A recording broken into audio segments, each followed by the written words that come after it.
Assalamualaikum warahmatullahi wabarakatuh. Sahabat sehat, selamat bertemu lagi dengan Rumah Akreditasi. Rumah Akreditasi adalah rumah tempat kita belajar, bertanya, dan berdiskusi masalah akreditasi.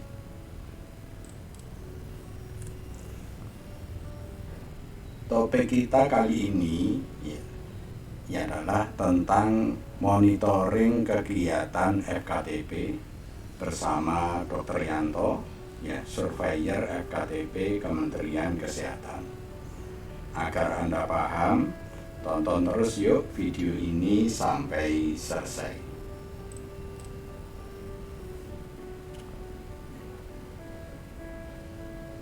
Yang kita bicarakan pertama adalah pengertian monitoring.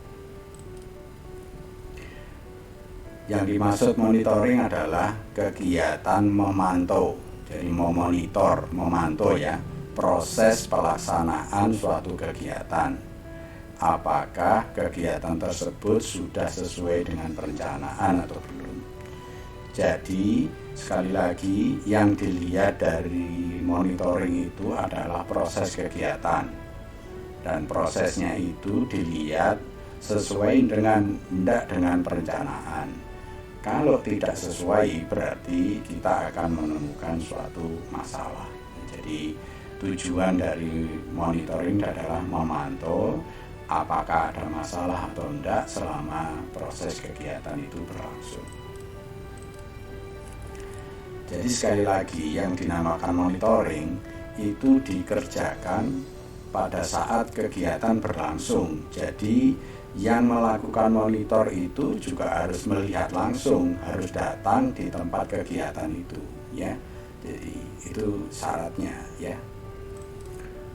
Kemudian berikutnya, tujuan dari monitoring seperti saya katakan tadi adalah untuk mencari masalah. Jadi ada masalah atau tidak, Soalnya kalau ada masalah di dalam pelaksanaan kegiatan itu, maka kegiatan itu harus dicarikan solusi, agar kegiatan itu tidak terlalu melenceng dari rencana yang sudah kita buat. Jika ditemukan masalah, maka masalah ini harus diselesaikan. Bagaimana cara menyelesaikan masalah? Yaitu dianalisis. Dianalisis itu artinya dicari penyebabnya atau dicari akar masalahnya. Bagaimana caranya mencari akar masalah?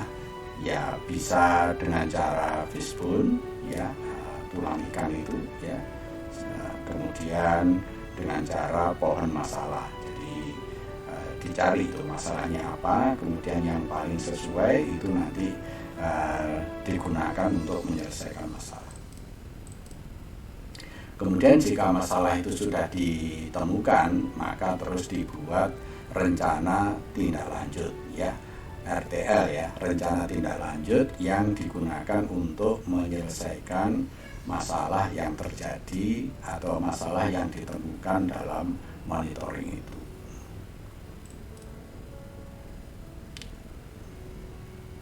Sekarang macamnya monitoring, contoh, kalau monitoring kegiatan, jadi memantau suatu kegiatan, berarti yang dimonitor itu umumnya itu 3 variabel, Jadi masalah tempatnya sesuai atau enggak, masalah waktunya sesuai atau enggak, dan sasarannya sesuai atau enggak. Jadi kalau monitoring kegiatan, sekali lagi yang dimonitor itu 3 variabel, yaitu tempatnya, waktunya, dan sasarannya. Kemudian jika yang dimonitor itu perencanaan, maka perencanaan itu dibuat atau enggak, atau ada atau tidak.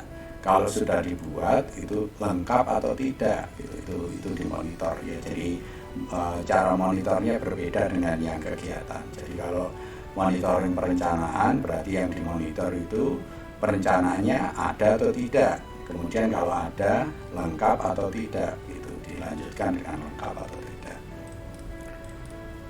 Kemudian kalau monitoring alat, berarti yang pertama alat itu ada atau tidak, Kemudian kalau ada, itu alat itu sudah dikalibrasi atau belum, ya, atau bisa dilanjutkan lagi berfungsi dengan baik atau tidak, kan gitu. Jadi itu monitoring alat, ya. Jadi sekali lagi, kalau alat itu ada atau tidak, sudah dikalibrasi atau belum, kemudian dilanjutkan lagi beroperasi secara baik atau tidak. Kemudian kalau yang dimonitor itu ruangan, ya berarti ruangannya itu ada atau tidak, ya. Kemudian kalau ada bisa dilanjutkan, yaitu sesuai atau enggak itu, ya, ruangannya itu, ya. Kemudian kalau yang lainnya, ya kita tinggal meneruskan haji. Jadi monitoring itu bermacam-macam, tergantung dari tujuannya atau tergantung dari apa yang mau kita monitor, ya. Jadi tidak selalu kegiatan, ya. Jadi bisa kegiatan, bisa perencanaan, bisa alat, bisa ruangan, dan seterusnya. Sekarang cara melakukan monitoring atau langkah-langkah melakukan monitoring. Jadi yang pertama, sebelum berangkat ke tempat kegiatan, ya, maka harus disiapkan checklist, ya. Checklist disiapkan dulu, checklist yang digunakan untuk memantau itu. Nah, dengan membawa checklist itu, kita datang di tempat kegiatan itu dengan menggunakan checklist tadi, ya. Kemudian dengan menggunakan checklist tadi, ya, kita lakukan pengisian, ya, dicontreng, ya. Jadi masalah tempatnya tadi sesuai atau tidak, masalah waktunya sesuai atau tidak, masalah sasarannya sesuai atau tidak, ya gitu, ya. Nah, kalau masalah perencanaannya itu ada atau tidak, ya. Kemudian perencanaannya itu lengkap atau tidak, gitu, ya. Itu, ya, seperti itu, ya. Kemudian kalau sudah selesai, ya, maka untuk menyelesaikan temuan atau menyelesaikan masalah pada saat monitoring itu tidak perlu dibahas di tempat, tetapi perlu dibawa lagi ke puskesmas atau ke UTD atau ke klinik, ya, untuk diselesaikan pada saat rapat logmin, ya. Jadi menyelesaikan masalah monitoring itu di logmin. Ini berbeda dengan supervisi. Nanti kalau supervisi itu penyelesaian masalah yang ditemukan itu dilakukan di tempat, itu, ya. Itu kalau supervisi. Tetapi kalau masalah monitoring itu penyelesaiannya di logmin, ya, loka karya mini, ya, atau di rapat-rapat bulanan di unit donor darah atau di klinik, ya. Yaitu dengan cara melakukan analisis, ya. Analisis itu mencari penyebab masalah, ya. Jadi penyebab masalah itu bisa ditemukan dengan bagan dari siklus, bagan dari tulang ikan itu, ya. Kemudian setelah ditemukan penyebab masalahnya, maka dibuat rencana tindak lanjut atau dibuat RTL, ya. RTL ini digunakan untuk menyelesaikan masalah yang ditemukan pada saat dilakukan monitoring itu. Nah, kemudian berikutnya setelah RTL itu ada, maka RTL itu dikerjakan. Ini yang dinamakan menindaklanjuti. Jadi ini adalah langkah-langkah melakukan monitoring, ya. Jadi sekali lagi, urutannya, jadi datang ke tempat kegiatan membawa checklist, kemudian checklist itu diisi. Setelah diisi itu ditemukan masalah, kemudian masalah itu dirapatkan, ya, dengan cara melakukan analisis untuk mencari penyebab masalah, ya. Setelah penyebab masalah ditemukan, dibuat rencana tindak lanjut. Kalau rencana tindak lanjutnya sudah dibuat, maka dilakukan tindak lanjut atau mengerjakan RTL itu. Ini kita beri contoh adalah cara melaksanakan monitoring. Misalnya kita mau melaksanakan suatu kegiatan yang ada di unit donor darah, ya. misalnya ini ya. Jadi yang pertama kita mau memonitoring pelaksanaan APTAP ya. APTAP itu pengambilan darah ya. Jadi kita melakukan monitoring pelaksanaan APTAP, yaitu pengambilan darah ya. Yang kita nilai, yang kita monitor itu cuci tangan dilakukan, tidak dilakukan, kemudian masker memakai, tidak memakai, kemudian jas praktek memakai, tidak memakai. Variabel ini tergantung dari keperluan ya. Nah, dalam contoh ini kita buat 3 aja. Jadi untuk pelaksanaan APTAP yang kita monitor itu pelaksananya itu cuci tangan enggak, kemudian memakai masker atau enggak, memakai jas praktek atau enggak ya. Kemudian kita isi sesuai dengan keadaannya ya. Kalau cuci tangan dilakukan, ini dicentang. Kalau tidak dilakukan, ini yang dicentang ya. Karena dalam pelaksanaan ini, dalam contoh ini ya, yang melaksanakan itu tidak cuci tangan, berarti ini tidak dilakukan, ini dicentang. Kemudian masker, kalau memakai ini dicentang, kalau tidak memakai ini yang dicentang ya. Dalam contoh ini dia memakai masker. Kemudian begitu juga untuk jas praktek, kalau memakai ini yang dicentang, kalau tidak memakai ini yang dicentang. Dalam contoh ini ya, jas praktek itu memakai ya. Nah, di sini kita melihat bahwa ya dalam 3 variabel ini, cuci tangan, masker, dan jas praktek, kita menemukan masalah di cuci tangan. Kenapa? Karena cuci tangan ini tidak dilakukan, ini harusnya dilakukan ya.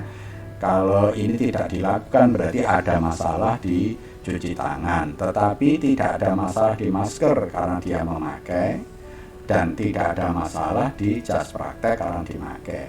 Seandainya maskernya ini tidak memakai juga, berarti ini dicentang, berarti masalahnya 2. Tapi dalam contoh ini kita memberi contoh masalahnya hanya 1, yaitu masalah tidak cuci tangan. Ini masalah. Kemudian setelah masalah ketemu, kita lanjutkan ke analisis ya, di slide berikutnya. Nah, penganalisis itu mencari penyebab ya. Jadi mencari penyebabnya. Jadi ini kita identifikasi dulu ya. Di sini ini diidentifikasi dulu, berarti ini nomor kita isi 1, kemudian kegiatan tadi, kegiatan APTAP pengambilan darah, masalahnya adalah petugas tidak cuci tangan ya.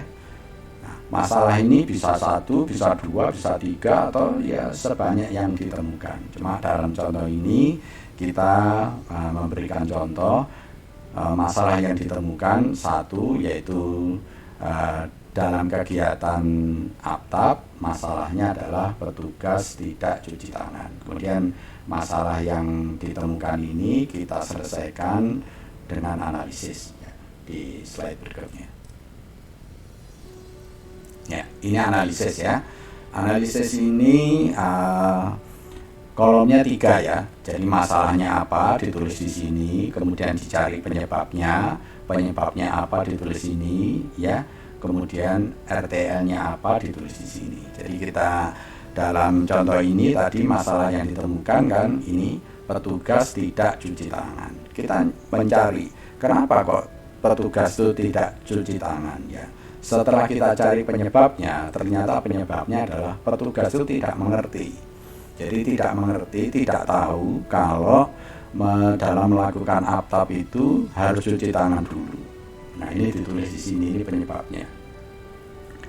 Kalau petugasnya itu tidak mengerti, tidak tahu, berarti rencana tindak lanjutnya adalah perlu dikasih pelatihan tentang PPI ya, program penanggulangan infeksi ya. Jadi karena kalau tidak cuci tangan, mereka itu berisiko ya untuk menimbulkan infeksi pada donornya. Jadi makanya perlu dilakukan pelatihan PPI. Ini adalah rencana tindak lanjut ya. Nah, RTL itu tidak cukup hanya dibuat satu kolom seperti ini, karena kalau hanya dibuat satu kolom ini ya ini tidak bisa dikerjakan ya. Untuk bisa dikerjakan maka RTL ini harus dibuat RTL yang panjang, artinya RTL yang lengkap ya. Contoh RTL yang lengkap itu ada di slide berikutnya. Jadi seperti ini, RTL-nya lengkap seperti ini. Ini minimal ya, kolom yang ini minimal, kalau mau ditambah boleh ya. Oke. Misalnya tadi kita tulis nomornya, kita tulis 1 ya, kegiatannya pelatihan PPI ya. Tadi kan RTL-nya adalah kegiatannya namanya pelatihan PPI ya. Apa tujuannya? Ya agar staf UDD itu paham PPI. Setelah dilakukan pelatihan ini, staf UDD semua itu paham PPI, termasuk staf yang melakukan apa tadi supaya mengerti bahwa dia harus cuci tangan dulu.